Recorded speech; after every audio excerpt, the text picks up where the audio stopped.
everyone? My name is Matt Valley, and this is the Rock and Roll Research Podcast, where we share the super cool past lives and side gigs of the research and insights pros that you trust. Today's guest is somebody that I've known for many, many years. His name is Mike Bellmont, and he's from the Minneapolis-St. Paul area. But in my household, actually, we call it the St. Paul, Minneapolis area because I'm from the Rockin East Side, don't you know? Very good. That's how we roll. So you may know Mike as a 20-plus year vet at IPSOS, where he's currently a senior vice president and senior client officer. But what you probably don't know about Mike is that he's also a shredding guitar player. And he played for many years in an uber popular nightclub band around the Minneapolis-St. Paul area called Empty Attic. Maybe if you've been to Orguero's Garage on Snelling, you caught them once or twice. Back in the day. So I'll let Mike tell you all about it. So welcome to the podcast, Mike. Thank you. Good to see you. Nice to be here. Yeah, great to have you on the show. So let's talk first about your career in insights. Really interested to hear how you got into it. And I know you've been at IPSOS a long time, but your thoughts on your journey sort of along the way. Yeah, I mean, I think I have a pretty interesting one. I mean, the main thing is it's been 27 years, all in insights. Wow. And it's been with two firms, and that's it. So, and always on the vendor side. So, you know, a lot of the people I work with have gone back and forth on the client side and the vendor side, but been there 27 years and the last 20 with IPSOS. And I think it, you know, for a lot of people, you don't dream of getting into research as a kid. But, you know, kind of what got me in, I was at St. Thomas in St. Paul. Minnesota, and I was finishing up school, and I was in business, getting a degree there and playing hockey, and I was also in the band. And I had a choice between a class was market research or sales. And at the time, it's like, you know, the sales just sounded terrible to me. That's not what I wanted to do. So that's literally how I got in. Was the first thing I did is I said, okay, let's try this market research. I'm fairly logical. I'm analytical. I enjoy that type of thing. So let's see what happens. So took the class and liked some of the kind of the marketing side of it. But once you got into the statistics, that wasn't my thing. Right. So enjoyed it, got exposed to it. And then what I did then was I got an internship at CRI. So Right. Yes, you know them, but Custom Research International, they won the Malcolm Baldrige Award. It was a big deal. They were bought out by GFK eventually. So anyway, so I interned there and was working in the phone room essentially after that. So learned quite a bit there. Got exposed to market research again, and then it eventually went to NK Friedrichs. Right. So a small research in Minneapolis. I spent 7 years there and learned a lot. I'd have 30 projects going at a time. I was running focus groups. I was in the phone room when I was programming, doing all the old school research stuff, and spent some great years, learned tons. And then finally it got to a point where I just wanted to go to a bigger place, and I had met some people at Angus Reid. Yep. And went there. And then my third day, this was in 2000, they brought everyone to the conference room to watch a video. And it was Angus Reid in a Hawaiian t-shirt and a lei with a drink saying, congratulations to me, I just sold the company to IPSOS. Oh, wow. So then everyone says, weren't you scared for your job? And I was young. It didn't even occur to me that might be, you know, what happens when a company gets purchased. But anyway, so that's where I started with IPSOS in Minneapolis, and it was our tech team. So I spent years and years on the Sprint account and working with a lot of local clients in Minneapolis. And then as IPSOS came in, it was a big global organization, and have spent, again, it's been over 20 years there. I was managing projects, then moved into account management. And then started building teams. I'd have, you know, 10, 20, 30, and up to 40 people reporting into me. So learned a lot about management there and and that side of the insights business. And then got really into focusing on big accounts. And I really enjoyed doing that because you start to learn about certain businesses, right? So there's some interesting things there. and I spent 7 years working pretty much dedicated to Microsoft. Right. And that's where I moved out to Seattle, Hmm. and had 3 great years there. And then was running our tech team out there. And the opportunity came up. Pierre Lamont, as you know, our CEO, Hmm. he wanted to start a global account group, but just focused on the US. Right. So I was all over that. I moved back to Minneapolis, and then we piloted what we call a client first. So it was to get from the inside side, we were dedicated to a couple big accounts, Hmm. Google and a couple others. And we tried that out, and then that actually churned into a whole reorg that happened 2 years ago at IPSOS, where we took all our service lines. You were either in the service line or you were in this client officer position. Okay. And now I think we have 30 or so, and we're really focused on a couple big accounts Hmm. and getting to know their business and making sure all of our teams, our service lines know their objectives, understand the business, and do great work. So that's where I'm at now, and love it. I think that's I don't have anyone reporting to me officially anymore, so it's great. I Right. can a lot of flexibility to do to just learn about clients and help them. So that's where I'm at. And again, I'm glad I chose that instead of sales, to get me into market research. But essentially, that's what you get into as well too. Everyone's a salesperson, Yeah. but anyway, so yeah, that's been my journey, and again, I love it, and I've never really looked at the client side. Thought about it a few times, but really love the people and the business and the variety and the creativity of what I do. Yeah, that's a really unique structure, and I think it's great for the large accounts, and that's where the scale of the Ipsos business really enables that kind of model. That's really cool. Yep. Yep. Excellent. All right, so let's talk about your alter ego as Super Shredder for Empty Attic. Right. What was the Yeah. story? So the funny thing is it kind of comes up once in a while, and no one really believes it, or over here, I guess I have a guitar and I'm on a conference call, someone will ask about it, but I don't act or look like I have that history, which a lot of old researchers kind of have. But so it was You a do look college like a band. hockey player, though, by the way. Yeah. Yeah. I was also a hockey player. So at St. Thomas, I was a goalie. So when I was in the band, there was an article about me in the Star Tribune, a picture on the front of the sports page with a puck in my mouth, and they talked about my band and that how they pulled me back onto the team, and people were at games would be screaming at me, "Your band sucks," and all this stuff. But so anyway, that's a whole other story. But the band was, I played a little guitar. I was always interested in music. I was a heavy metal guy growing up in St. Cloud. Played around a little bit, was into Rat or whoever at the Sure. time, and got to St. Thomas, and then grunge hit. Hmm. And like all the other guys, not everybody, but that's where I got pulled. Sure. Fell in love with that, and with a couple of friends, we found a drummer, we found another guitar player.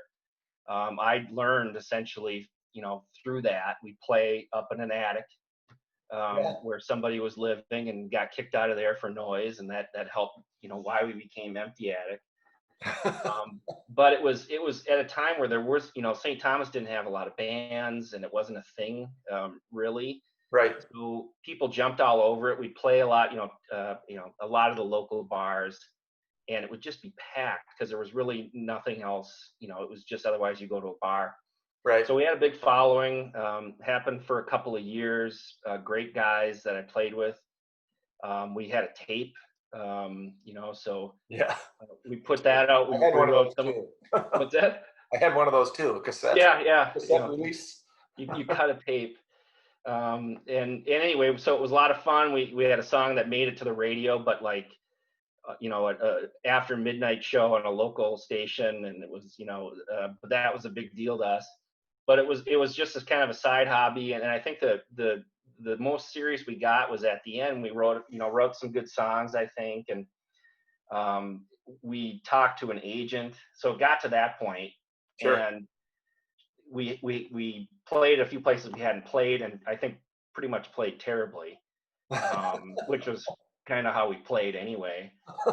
And they were talking about, oh, we'll give you clothes sponsorships and all this weird stuff. And we we were all kind of, graduated, and everyone was kind of getting into their career, and we just said, they stopped talking to us anyway. But anyway, so that was kind of it. That's the history of it. But I'm I play guitar. They usually don't give me a microphone. We write things together, and anyway, so that was kind of history. But it was just a bar band, and we had a little fun with our own music there. Now, somehow you got dragged out of retirement though last year. Did you not? A reunion show? Yes. So that was kind of the highlight. I think I hadn't played. I mean, I when I moved into Seattle, and everywhere I moved, I'd bring my guitar and my amp with me, and I'd never play, and kind of lost touch with a lot of these great guys, friends of mine. And when I was out, this was a few years ago, I was out in Seattle, and I'd come home for the holidays, Mm-hmm. and one of the guys would say, "Hey, let's jam," and I'm like, "Okay, how do you do that? I don't remember." So we, another guy, our bass player has a great basement. So we'd go there, we'd jam, and then it was fun. Mm-hmm. It's like, and we'd go every couple of times that I was back. And then when I moved back, we said, "Hey, there's four of us. Let's get the fifth guy. Where is he?" No one could find him. I think he was kind of purposely hiding. And he had continued his sort of music career, and he's a really great singer. And I called him up. I found him on LinkedIn, got his phone number, and called him up and just said, "Pete." And he's like, "Yeah, who's this?" I hadn't talked to him in 15, 20 years. I said, "It's Belmont. We got the band back together." And he's like, "Oh, no, no, no." But anyway, so we talked him into coming down. We had a great time. Yeah. Just started doing it like a bowling league, like every week, every 2 weeks we get together, have a few beers, and sit and jam and have a great time. And then after a while, we started saying, what if we got back together and played a live show? And we were kind of like, but anyway, we decided to do it. Everyone committed, which is great for five guys. Everyone's busy, families, really busy careers. Mm-hmm. And everyone was so dedicated, and we practiced for about a year. Oh, wow. Planned a gig at our old place we played, tried to figure out how in the world to make a website, how to give a Facebook account, we redid our logo. So I'm working with the designer on my free time, and all these types of things, and started telling people. And we did it all, all right. We didn't rush it. We spent a year planning. We had lights, we had smoke machines, and we invited just about everybody we knew. And a lot of people are like, my coworkers are like, "Yeah, whatever, I'll come see your little band. It'll be a hoot." Yeah. And it was a blast. I mean, we did it up right, and really, I think, blew people away, including ourselves. Cool. And at the end of this, we played for 3.5 hours, and we were all just exhausted. And everyone's just like, "Man, we pulled it off." And we have the videos of it. We got the website. People are still like, "That was an amazing night." It was it was like coworkers, friends, people we hadn't seen in 25 years. So anyway, that was a real highlight of kind of putting all that work together to have a great time. So that's and since then we play about 3 times a year is probably about the max we can, everyone can kind of practice enough to make it happen. Sure. Oh, that's fun. That's fun. Yeah. Great when it boomerangs back around, and Yeah. you can get the fire in the belly and get out there. So that's cool. Awesome. Yep. So are there any, thinking about the fact that you did that before you started your professional career and you were doing it during college, are there any lessons that you were able to draw from that experience that you applied in your professional career, or perhaps vice versa? Yeah, I think one is at least in a career, any career, you have to have confidence, right? So, and getting up on stage to me was horrifying. In the beginning, it was kind of like public speaking, that type of a thing. Right. So I think I learned a lot just on confidence like that, and put yourself out there. That's a big one. The other, similar to that, is just like insights, you have to be prepared. Mm-hmm. you can't just go up there and wing it. Right. You have to really put in the prep. So I take that into my career a lot too. I don't just go into a meeting and just, besides this one, and try to and wing it. Yeah. You have to be prepared. So that I think is a good one.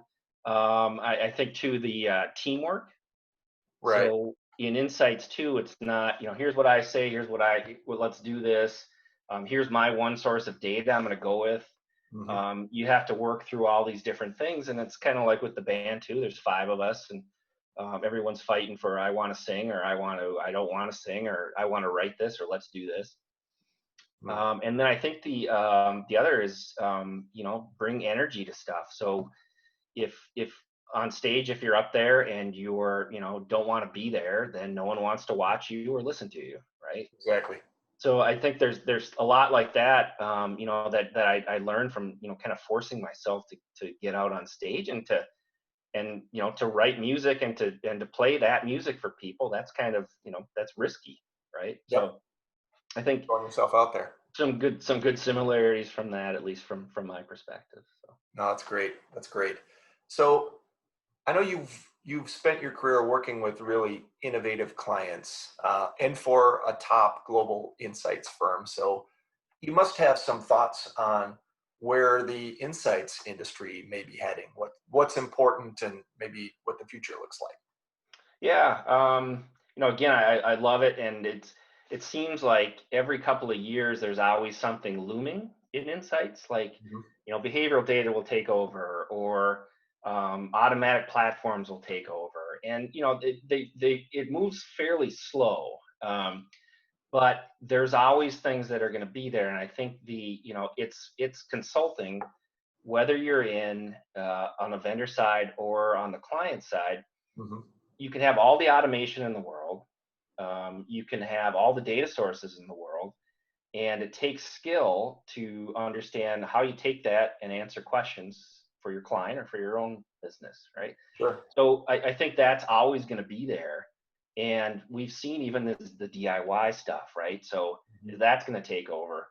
You still, there's such value in understanding what questions to ask, what data to use, how to do it efficiently, what's been tried before and doesn't work, Right. what to not believe that people tell you, when to use BSI. I mean, there's all of these things, Mhm. and I think that's a big one. That's, to me, is kind of the future. That's always going to be there in Right. insight. And I think the other part similar is storytelling, right? So Mhm. everyone talks about storytelling and the importance of that. That's important, to get with all these data sources. You have to rise to the top to say, this is how we're going to answer this question, and here's why. And it has to be compelling, it has to be interesting, people have to listen to it and remember it. So that's kind of the future, is what do you do with all this data sources and make sure that you're impacting decisions, right? Right. Right. And I think lastly, it's be focused on the final decision. And what are we trying to impact here? It's not data for the sake of data. Mhm. It's, here's what we need to do. Here's what we need to decide for the client. And everyone has to be focused there, because you can get overwhelmed with all this data. Mhm.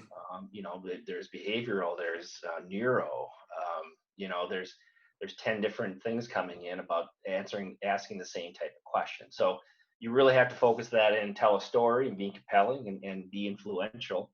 So I think we'll see changes in kind of the platforms or automation or outsourcing, insourcing. Right. All of those things will always be there, but I think it boils down to the storytelling is always going to be important, and just consulting and using that experience to impact the decisions that are made. So Cool. Cool. That's great perspective. So, being that this is a podcast, kind of curious to know if there's other media or perhaps books. Well, books are media, right? Any other sources that you draw inspiration from or enjoy? yeah, I'm not. This is my first podcast. I've enjoyed getting into that, and I think that's been a new thing. But one book that always comes back to me that I really believe in for work is in my professional life is The Trusted Advisor. And actually keep it right here all the time because anyway, it's really valuable, and that's what we do, right? And that's kind of what I'm talking about is you have to have that. You have to be an expert with what you do first, and that's not enough. Then you have to be a valuable resource, and then you have to be a trusted advisor. So there's a lot of things in there about active listening that are helpful reminders, and then using empathy, right, to understand what the client or your customer is trying to accomplish, both for their company, not yours, right, and their personal career. exactly. So it's a great book for that, and I'd highly recommend that for people that are interested in, it's some of it's common sense, but a lot of it is great reminders on how to become a trusted advisor, which is what we're trying to attain here. So yeah, I have also read that book, so oh, good. Second your recommendation for sure. I think that one was given to me at IPSOS. I think they as part of a training several years ago, but it is a really good one. Yep, agreed. Cool. All right, well, you know what's coming next, Mike. You know what's coming next. So hopefully you've had a chance to think about it, so this segment doesn't take 2, 3, 4 hours or weeks or months.